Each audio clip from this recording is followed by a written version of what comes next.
Uh, the SOT video. Where's it at? I guess I'll just look it up.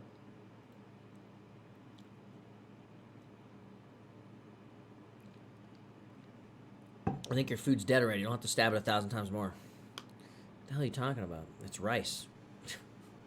And corn.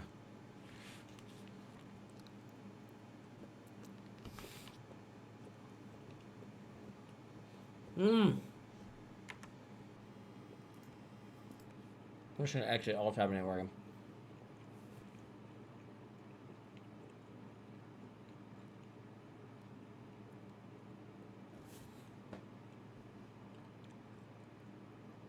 Get ready for corny poop. Is it bad?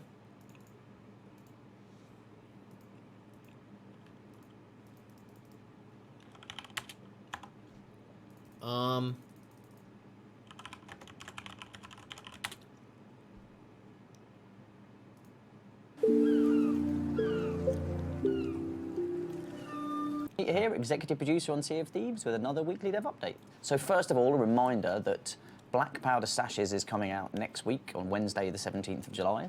And this will be a first of us getting back into kind of a regular series of updates to Sea of Thieves. First of all, it's going to be very explosive, and this is all about Duke kind of sending players around the forts in the world, hunting out for gunpowder barrels, for merchant kind of crates, and also stronghold barrels as well that people are going to be able to get as part of this voyage that Duke's going to be sending you out on. Really looking forward and really kind of excited to see how this just kind of freshens up the adventure sandbox, and it's really going to drive interesting social interaction between players. So really looking forward to this, and yeah, it's going to be barrels. It's going to be fun. It's going to be explosive, Exactly, and really looking forward to this one next week. So Wednesday, 17th of July, that's coming out. A big focus of this update too has also been around game balancing. So there's been a range of areas that we've kind of taken a balancing pass at. The first of those being the Hunter's Call. So the Hunter's Call will have increased rewards now for when you're cashing in fish or you're cashing in different kind of creatures' meats.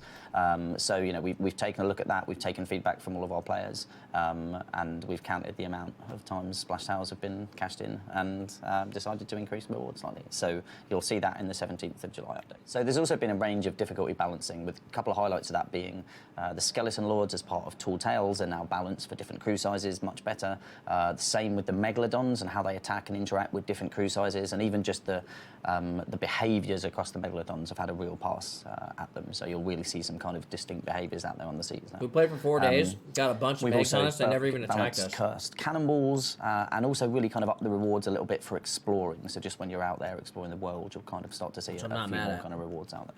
So that's just a very high level kind of overview of some of the balancing, but there's been a big focus on this across kind of all of the games. So I think we'll see just a real change in just how the game feels in terms of balance across a wide range of areas. Obviously, we'll go through this in the build notes themselves when we release the update next week, but that's just a kind of high-level taster of what's to come in this. So it was really cool for us to be able to attend Guardian Con last week and to hold another arena competition in the Battle for Orlando.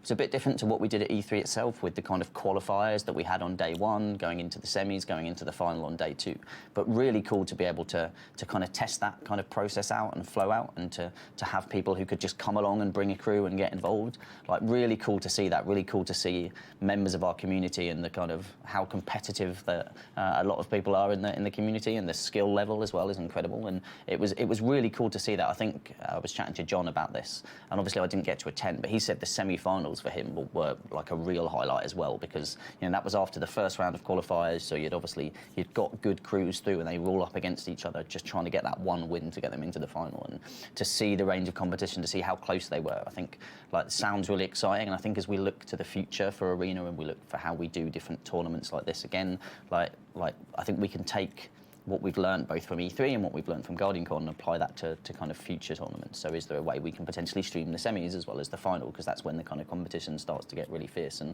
gets to be kind of really watchable. So yeah, loads to learn from this, but it was so cool. I like esports, quite jealous that I didn't get to go. It sounded like they met some great people in the community. They got to watch some great matches, some real kind of great personalities and stuff out there. So really cool. And I think for the Arena, like we are learning every step of the way, right? It's super early on in its lifetime. It's really great when it's super competitive and you've got really well balanced crews, and obviously that's how we want the game to be playing out in the wild. And we know that it's not quite there yet, and so there's a lot of work we're doing in the background to make sure that we get it to that same level that we see in these kind of competitions. But this is definitely going to be a big ongoing thing for us with Arena. You know, we're going to keep doing these competitions. We're going to keep going to shows and keep getting people playing and watching and just kind of learning and taking feedback, but really kind of seeing how we can make the Arena as watchable as possible and as competitive as possible, and what the kind of best structure is around this. And it's kind of easy for us to, and I say easy, but like there's lots of work that goes into doing it, but for us to go to a show and hold a competition, and we can then learn a ton which we can actually apply back into the game itself, both in terms of just the core kind of gameplay experience, but also how we look to structure kind of things competitively for players in the future. So loads of value in us doing this, and like we're learning tons from it, and it's great fun to do. It's great fun to watch. So you're going to see more of this as we go forward with the Arena. And hold on, time out. Did we just do this? Did we just talk about the same thing for 4 minutes straight?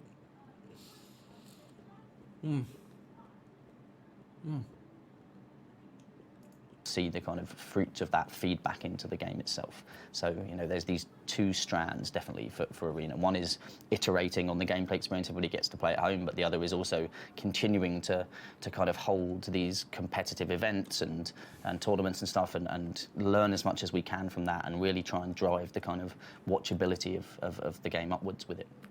So just to talk a little bit more about Guardian Con, because it seemed to be such a cool weekend for everybody that attended. I was watching at home, which was quite unique and quite interesting to see, and just kind of watch remotely. And I was kind of messaging John throughout and seeing who was qualifying and was it competitive and how was that whole process going, because again it was something new that we were learning. But it came together really well, and it was really great to see the final and be able to watch that remotely myself. B More did a great job doing the shoutcasting, which time out. Is this whole video about the PvP competitiveness it's really cool. I know he was invited kind of during the show itself, and I think he was a little bit nervous going in, but I think he did an amazing job representing Sea of Thieves and the community and the game itself, and answering questions from the other shoutcasters that were watching and perhaps didn't know as much about Sea of Thieves at the start. But it was really interesting to see them go on the journey through watching the Arena, kind of learning about it, and then by the end going, oh, this is cool, I think I'm going to go and give this a try now. Like it was fun to watch. What was really cool about it was that, you know, for the first time we did this qualifying process where people had to get through the first round, get through the semis and into the final, and obviously Burger Warrior and his team went on to win it with a really great performance in the final. It was really cool to see that team come through that kind of qualifying process. So one of my favourite stories that John told me actually upon his return from Guardian Con, and I think really encapsulates the kind of just the generosity and the giving and the great kind of atmosphere and community spirit that Guardian Con was. Listen, chat. Nice guys, I'm sure. Is it starting to kind of speak to you why some of these updates have been kind of like how they are? Is it starting to talk to you a little bit more? It's very much like, you know, I don't even know how else to put it.